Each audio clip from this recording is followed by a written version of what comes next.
Assalamualaikum warahmatullahi wabarakatuh. Bertemu kembali di channel YouTube Muhammadi yang berisikan tentang informasi edukasi, kisah inspiratif dan tausiah agama. Dalam kesempatan kali ini kita akan berbagi tentang amalan yang kalau rutin dilakukan maka besar pahalanya sama dengan pahala haji dan umrah. Sekarang ini kita masih dalam masa pandemi. Bahkan dampaknya bukan hanya ke bidang ekonomi, tapi juga di bidang religi, terutama di agama Islam. Terutama di Indonesia, tahun 2020 ini jamaah yang harusnya berangkat di-cancel karena bahaya pandemi COVID-19. Tapi ternyata ada beberapa amalan yang kalau rutin kita lakukan, maka kita mendapatkan pahala seperti ibadah haji. Kalau ditanya sebesar apa pahala haji, Nabi mengatakan, Al-hajjum mabrur laisa lahu jaza ilal jannah. Haji mabrur tidak ada balasan yang lebih tepat kecuali surga dari Allah Subhanahu wa taala.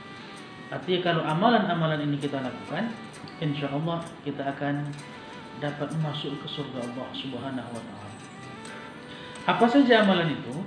Yang pertama, yaitu orang yang bersiap diri di rumahnya bersuci, berwudu, yang memang nanti dia niatkan begitu keluar rumah untuk menuju ke masjid Allah untuk melaksanakan ibadah sholat.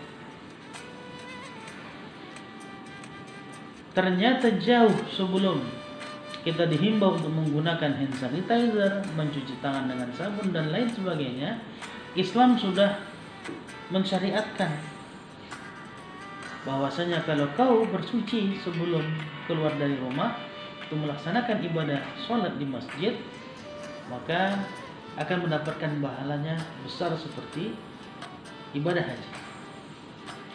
Yang kedua, yaitu orang yang meniatkan dirinya tadi yang sudah dalam keadaan bersuci keluar rumah untuk melaksanakan ibadah sholat berjamaah di masjid subuh, zuhur, asar, maghrib, isya.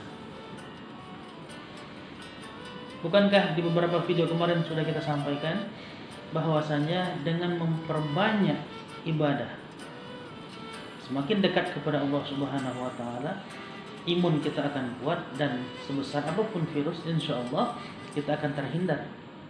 Yang pertama tadi sudah diajarkan untuk bersuci. Yang kedua selalu mendekatkan diri kepada Allah keluar rumah untuk melaksanakan ibadah sholat berjamaah di masjid. Yang kalau rutin kita lakukan hal ini, pahalanya sama seperti pelaksanaan ibadah haji.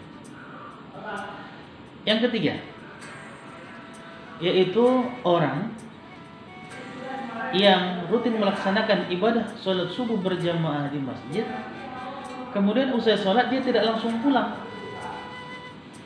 tapi dia tunggu berzikir kepada Allah Subhanahu wa taala hingga masa waktu awal pelaksanaan sholat duha.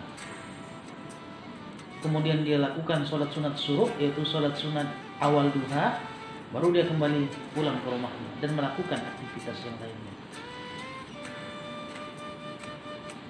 Artinya di awal pagi mereka yang terbangun untuk melaksanakan sholat subuh, kemudian berzikir kepada Allah, masuk duha baru beraktivitas, orang seperti ini rutin melaksanakan ibadah itu,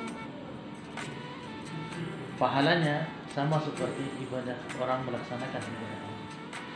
Berikutnya, orang yang meniatkan dirinya keluar dari rumah untuk melaksanakan ibadah sholat sunat duha di masjid. Bukan hanya orang yang menyengaja dan merutinkan sholat wajib, tapi mereka yang melaksanakan sholat duha pun Allah ganjar pahalanya seperti ibadah haji dan umrah. Artinya di mata Allah Subhanahu wa taala, baik itu sholat wajib ataupun sholat duha, kalau kita rutin melaksanakannya hanya untuk mendapatkan dan mengharapkan ridha Allah, pahalanya sangat besar. Kemudian berikutnya yaitu orang yang rutin mengikuti pengajian atau mengaji di masjid, menuntut ilmu. Sekarang kita kenal ada majelis taklim, ada pengajian rutin dan seterusnya. Mereka yang ikut serta dalam kajian itu, maka pahalanya sama seperti melaksanakan ibadah haji. Berikutnya, barangkali kita akan kaget mendengarkannya, tapi ini akan menjadi poin sentral dalam kesempatan kali ini. Siapa atau apa amalan yang dilakukan yang besarnya sama dengan melaksanakan ibadah haji dan umrah, yaitu orang yang sudah meniatkan diri karena Allah, sekarang sudah menabung untuk masa depan agar dapat berangkat melaksanakan ibadah haji. Niat karena Allah, menabung dari sekarang, kemudian nanti dia berharap bisa pergi ke tanah suci, baru sekedar niat saja. Tapi Allah Subhanahu wa taala sudah memberikan pahala haji kepadanya. Demikianlah yang bisa kita sampaikan. Semoga yang tahun ini tidak jadi berangkat, di tahun depan akan dimudahkan langkahnya sehingga dapat melaksanakan ibadah haji seperti yang diharapkan. Amin ya rabbal alamin. Demikianlah, wallahu a'lam bishawab. Assalamualaikum warahmatullahi wabarakatuh.